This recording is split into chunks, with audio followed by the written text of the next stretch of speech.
Olá, caros ouvintes, Mr. Lore no ar, e hoje vamos falar de um tema super leve. O satanismo, especificamente a vertente de LaVey. E se você já sentiu um calafrio só de ouvir esse nome, então esse vídeo é pra você entender de vez o que é verdade e o que é lenda a respeito desse tema sombrio. E para me ajudar com isso, eu invoquei uma convidada super especial. Oi, meu nome é Laranjinha, eu gosto de assistir filme de terror, fazer crochê e ler Dylan Dog, e eu sou profundamente católica. E eu acho que essa história de pânico satânico é só mais uma tática de controle por parte da igreja. Que é uma coisa que ela faz muito bem, né? A gente sabe disso. Então, abandonem aqui toda a esperança, e sem mais delongas, vamos para o vídeo. A palavra Satanás vem do hebraico Satã, que significa algo como acusador, opositor ou adversário, e representava muito mais um cargo ou função do que um ser propriamente dito. Porém, com o passar do tempo, a palavra transformou-se em um termo genérico e às vezes em um nome próprio para a personificação do mal. Muitos dizem que o verdadeiro nome do diabo é Lúcifer, mas esse nome nem aparece originalmente na Bíblia. Ele apareceu pela primeira vez na Latina Vulgata, quando os textos foram traduzidos do hebraico para o latim, e significava algo como portador da luz. E aqui é importante dizer que até então não existia uma religião ou culto dedicado a adorar o diabo cristão. Na verdade, os primeiros boatos de seitas e religiões que cultuavam o diabo surgiram na Idade Média, mas o satanismo como religião em si não existia ainda. Até ali, as pessoas representavam o diabo como um ser monstruoso, o mais feio possível, mesmo que em um dos versículos que mais tenta descrever Satanás, diz que ele se disfarçava de um anjo de luz. Porém, na época, não era interessante representar o diabo dessa forma, pois como a maioria da população era analfabeta, a igreja apostou nas imagens como forma de passar sua mensagem. Assim, a figura do diabo foi alterada para ser um ícone do mal absoluto, feio, corpo deformado e traços bestiais, a fim de inspirar o medo e a aversão. Além disso, a igreja aproveitou dessa necessidade de dar uma forma ao diabo para colocar nele características de seres de outras religiões. Os chifres, o tridente e as patas de bode vêm de deuses pagãos como Cernunnos, Poseidon e Pan. Estes símbolos ajudaram as pessoas a se afastarem das outras religiões e se voltarem para o cristianismo, que se vendia como a única verdadeira. E esse símbolo do diabo como mal absoluto só viria mudar no século XVIII, durante o período romântico, um período caracterizado pelo individualismo, sentimentalismo e exagero. Aqui, todo o imaginário do diabo viria a ser ressignificado. Ele deixa de ser um monstro puramente maligno e se torna algo mais complexo. Um ser orgulhoso e inteligente, dono de um drama pessoal, uma figura profundamente trágica e humana. Um conceito que já havia sido explorado em 1667 na obra O Paraíso Perdido, de John Milton, um poema que narra as dores dos anjos caídos após a rebelião do paraíso. A intenção do autor era, abre aspas, justificar os caminhos de Deus para com os homens, fecha aspas. Mas o que realmente chamou a atenção do público em seu poema foi o drama pessoal do diabo, que foi retratado como um ser complexo e cheio de camadas. No século XIX, todo esse imaginário seria usado no decadentismo, um movimento artístico que surgiu para se opor aos demais movimentos artísticos da época. O decadentismo era pessimista, individual, artificial, exótico e gostava de excessos, buscava por sensações extremas e a fuga da realidade cotidiana. Com essa descrição, vocês já devem imaginar que muitos artistas se atreveram a falar sobre o tinhoso, e começou a aparecer o diabo em todos os modelos de mídia.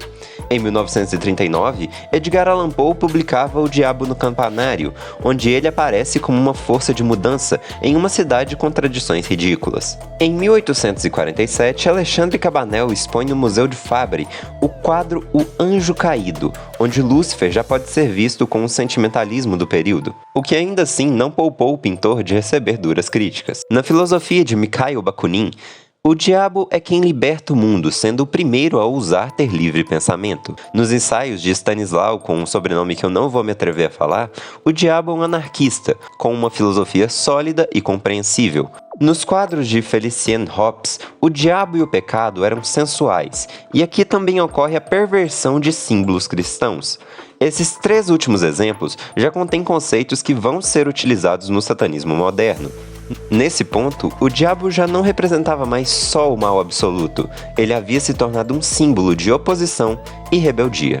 Em 11 de abril de 1930, nascia Howard Stanton LaVey, talvez o nome mais importante da história do satanismo. É difícil traçar a biografia desse cara, isso por causa que a principal fonte que temos é um livro muito tendencioso, sua biografia autorizada, que foi escrita pela sua própria esposa. A biografia parece ter sido escrita muito mais como uma forma de aumentar a lenda de Anton LaVey do que de descrever o que de fato aconteceu em sua vida, e alguns dos acontecimentos descritos no livro já foram desmentidos por detratores e investigadores independentes, como o de que ele teve um caso com a Marilyn Monroe, que atuou como domador de férias em um circo, que tinha uma avó cigana que morava na Transilvânia, que o teria introduzido no ocultismo. Ele mentiu até mesmo seu nome, dizendo que foi batizado como Anton Sandor LaVey, nome que ele só viria a utilizar muito mais tarde em sua vida. Então, resumindo, se o diabo é o pai da mentira, esse cara é o pai do diabo. Mas se tem uma coisa de que podemos ter certeza, é que ele, apesar de nunca ter tocado em nenhuma orquestra, gostava muito de música. Ele era um showman que ganhava dinheiro tocando órgão e chegou a gravar 4 discos. Seus instrumentos preferidos eram os teclados. Anton organizava saraus semanais em sua casa com seus amigos, e estes saraus logo se tornaram reuniões para se debater ocultismo, o que chamou a atenção de escritores e pessoas mais influentes. Com a fama dessas reuniões, Anton passou a cobrar a entrada dessa galera, e do nada se tornou um especialista no sobrenatural, palestrando sobre magia e ocultismo. Eu tenho certeza que se ele tivesse vivo hoje, ele seria um coach. LaVey investia muito em sua imagem e marketing, abusava de elementos exóticos, caricatos e controversos, chegou a adquirir grandes felinos que não se adaptaram ao estilo de vida urbano. Uma figura tão extravagante não passou batido. LaVey era como uma celebridade local, com vários seguidores. Ele criou assim a chamada Ordem Trapezoide, inspirada pela forma geométrica normalmente utilizada em rituais de invocação. Por sugestão de seus seguidores, Anton se convenceu de que poderia ir além de uma simples ordem e começar uma igreja. Então, no dia 30 de abril de 1966, ele levou sua exposição pública a outro nível. Raspou a cabeça em uma espécie de ritual em referência aos Iázides e definiu que naquele dia se iniciava o ano 1 da Era de Satã. LaVey e seus seguidores entoaram cantos onde rejeitavam os dogmas cristãos e a trindade divina, e ofereciam a si mesmos ao inferno em troca de todos os bens materiais. Na verdade, a maioria dos rituais e dogmas da Igreja de Satã são sátiras ou subversões da simbologia cristã. A cruz era colocada de cabeça para baixo, as ceias eram feitas não com vinho e hóstias, mas com uísque, e uma mulher nua deitada no altar no lugar do corpo de Cristo. Além de outros detalhes que, pro bem do vídeo, eu prefiro não comentar. Não por ser pesado, mas só por ser nojento mesmo. Tudo isso fazia parte da provocação. Esses rituais mais extremos não eram performados sempre. Eram performados quando os membros da igreja sabiam que tinha algum cristão curioso infiltrado entre eles.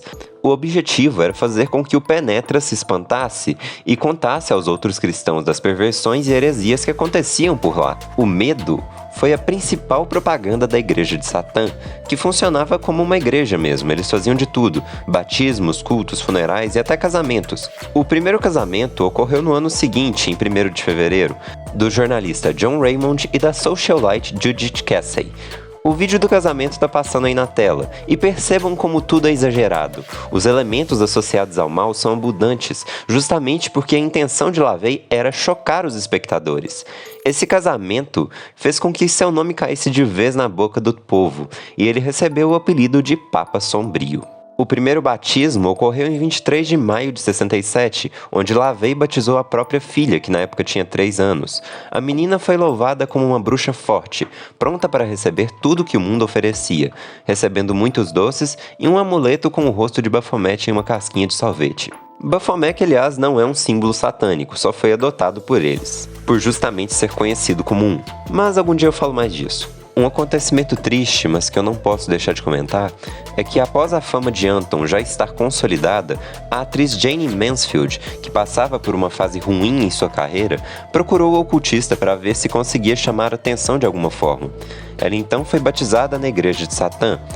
E a parte triste dessa história é que meses depois Jayne perdeu a vida em um acidente, e LaVey, de forma muito insensível, se aproveitou de sua morte para promover ainda mais a sua lenda, dizendo que ele quem havia previsto a morte dela, ou mesmo que ele quem a teria amaldiçoado.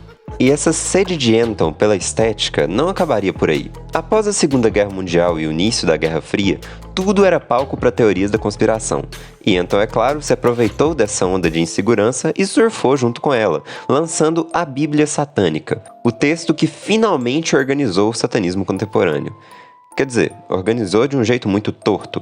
Zena Shark, a filha de Anton LaVey, revelou mais tarde a ideia do livro não veio do pai, mas sim do editor Peter Meyer, que trabalhava para a Avon Books, uma editora famosa por publicar ficção romântica.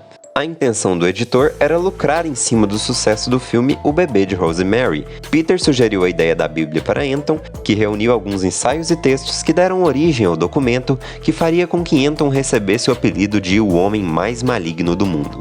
Mas a verdade anticlimática era que a Bíblia satânica não passava de um plágio de vários outros livros, uma verdadeira coxa de retalhos.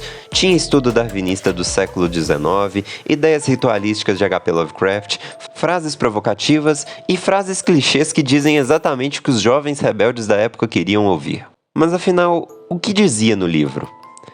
Por mais contraintuitivo que seja, LaVey não acreditava no diabo, e nem em Deus. Ele era apenas um ateu performático. Em seu livro, Satanás não é descrito como uma entidade, mas sim como uma metáfora para qualquer ato anti-sociedade e um símbolo de liberdade. A filosofia satanista é muito individualista e materialista, e prega que o indivíduo deve ser o responsável pela sua própria vida. Em outras palavras, você é seu próprio Deus. Aqui você é livre para experienciar sua vida como quiser, sem o medo do pecado. O que fica claro nas 9 declarações satânicas apresentadas no prefácio do livro. São elas: Satanás representa indulgência em vez de abstinência. Satanás representa a existência vital em vez de sonhos espirituais. Satanás representa sabedoria não arquivada em vez de auto-engano hipócrita. Satanás representa bondade para aqueles que merecem, em vez de o amor desperdiçado em ingratos. Satanás representa vingança, em vez de virar a outra face. Rapaz, já vi muito cristão agindo como satanista. Satanás representa responsabilidade com o responsável, em vez de preocupação com vampiros psíquicos. Satanás representa o homem como apenas mais um animal. Às vezes melhor, na maioria das vezes pior do que os que andam de 4, e que devido ao seu desenvolvimento espiritual, divino e intelectual, tornou-se o animal mais cruel de todos. Satanás representa todos os chamados pecados, pois eles levam à gratificação física, mental ou emocional. Satanás tem sido o melhor amigo que a igreja já teve, pois ele a manteve em atividade todos esses anos. Nesse último, ele cutuca a igreja como instituição religiosa, dando a entender que muita gente não está lá pelo amor de Deus, mas sim por medo do inferno, além, é claro, da provocação a líderes religiosos que se aproveitam desse medo para manipularem seus fiéis.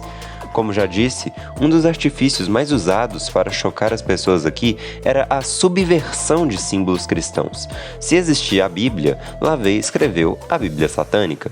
Então é claro que se existem os 10 mandamentos, também existiriam os 11 mandamentos satânicos, que são: não dê sua opinião ou conselho a não ser que seja pedido.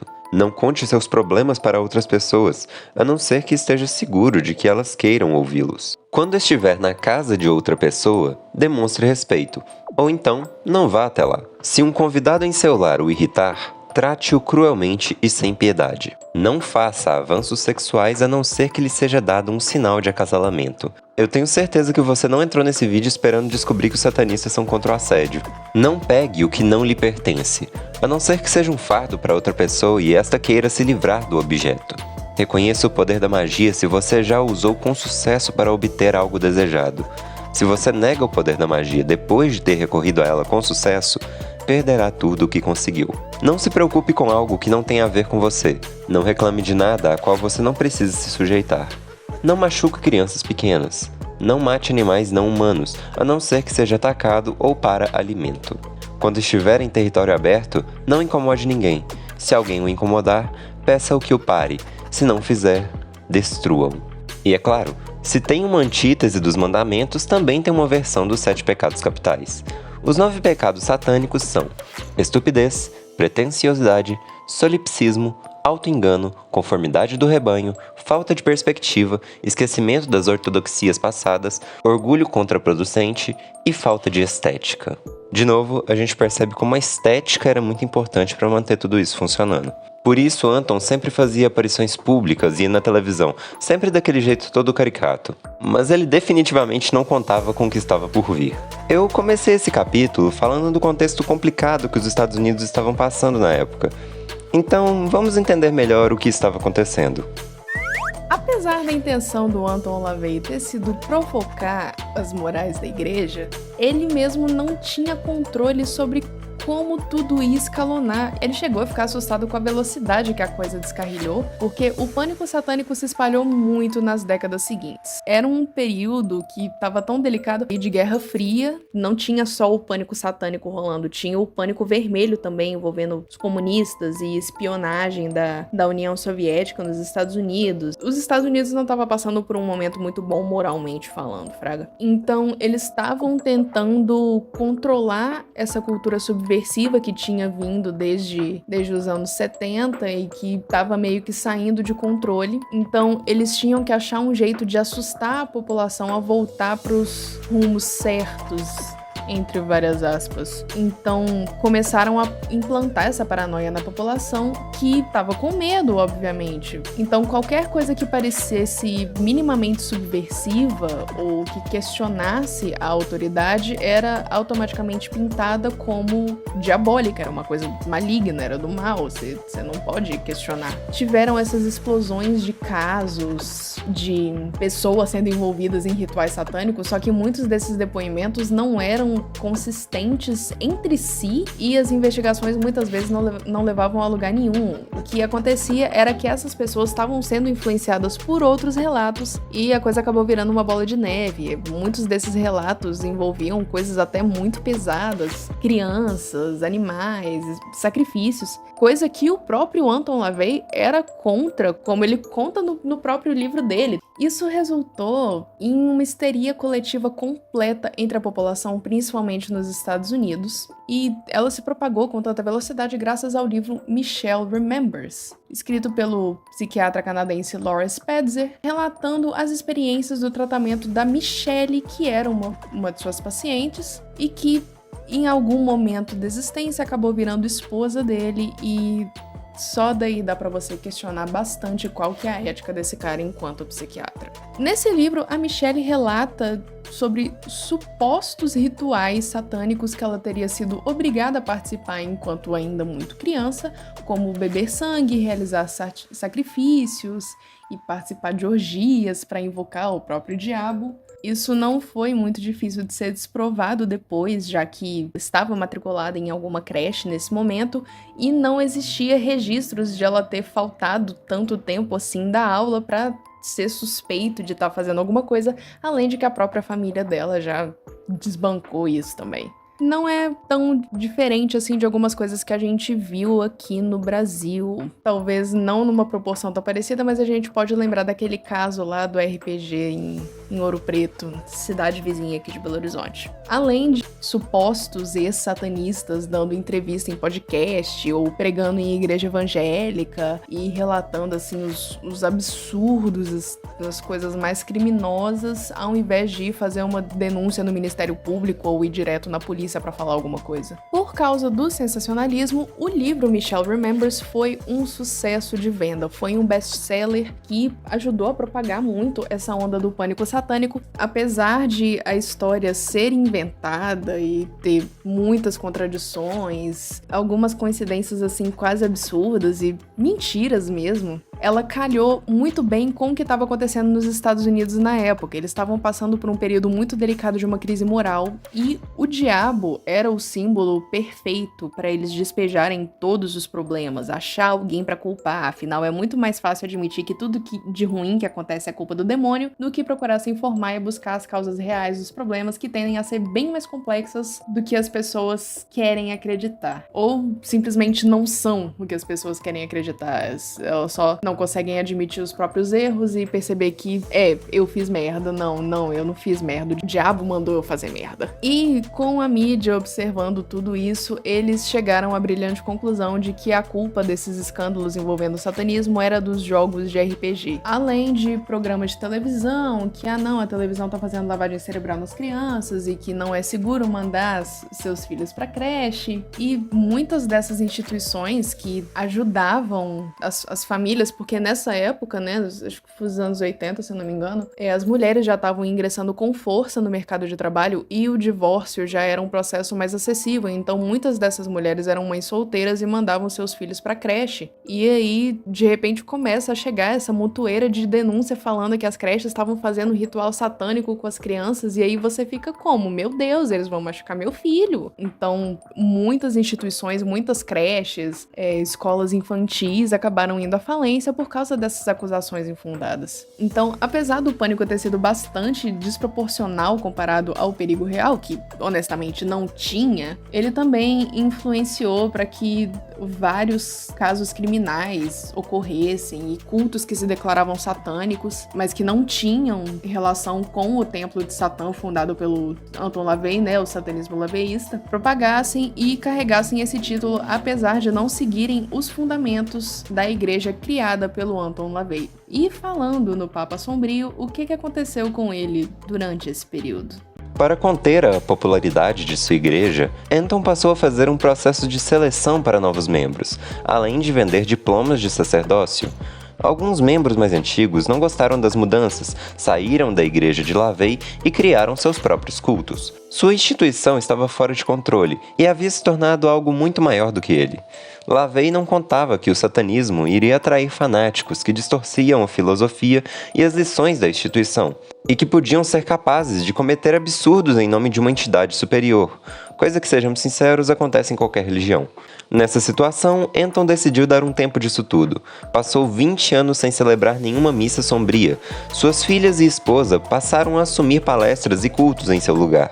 Ele ainda fazia aparições pontuais, claro, ainda contava muitas mentiras, como certa vez em que ele teria causado um terremoto na cidade do México e inventou que era alérgico a alho e luz. Em 91, o jornalista Lawrence Wright entrevistou o bruxo, que já estava com mais de 60 anos. Anton estava bem mais cauteloso, ainda que afirmasse estar tão vulgar quanto antes. O Papa Sombrio faleceu em 29 de outubro de 1997, devido a um edema pulmonar. Embora sua família tenha tentado mexer uns pauzinhos para a data de óbito constar como 31 de outubro, o Dia das Bruxas. Acho que podemos concordar que o diabo ainda é um tema bastante polêmico, e que Anton LaVey não era exatamente uma pessoa confiável. Mas se tem algo que toda essa história nos ensina, é sobre o poder dos símbolos. LaVey não era considerado perigoso ou poderoso porque de fato era. As pessoas tinham medo dele por causa de toda sua performance. Ele usava símbolos conhecidos por representarem o mal, e as pessoas, acreditando que eles realmente traziam o mal, os temiam. E os temendo, davam poder a estes símbolos. E isso não acontece apenas na Igreja de Satã. Ainda é possível encontrar muitas pessoas que se dizem filhas de Deus, mas que abusam de símbolos como forma de manipulação. Tanto os símbolos considerados maus, normalmente usados para controlar as pessoas através do medo, quanto dos símbolos bons, que manipulam as pessoas através de algum sentimento afetivo. E antes que me entendam mal, eu não estou dizendo de forma alguma que todos os religiosos fazem isso. Eu decidi trazer esse tema para o canal justamente para trazer uma perspectiva mais neutra acerca da coisa. Quando tememos algo, principalmente do que não conhecemos, ou quando adoramos algo sem pensar direito no porquê, este algo tem poder sobre nós. Por isso dizemos que o conhecimento liberta. Quando estudamos alguma coisa e a entendemos melhor, não precisamos mais temê-la ou exaltá-la em excesso, pois sabemos exatamente o que é e como lidar com isso. Atualmente, a Igreja de Satã e a maioria das ordens satanistas são cultos filosóficos ou de adoração à natureza. E agora que já a conhecemos, podemos concluir dizendo que o satanismo provavelmente não será um problema em sua vida, e que você pode fazer o que bem entender com este conhecimento.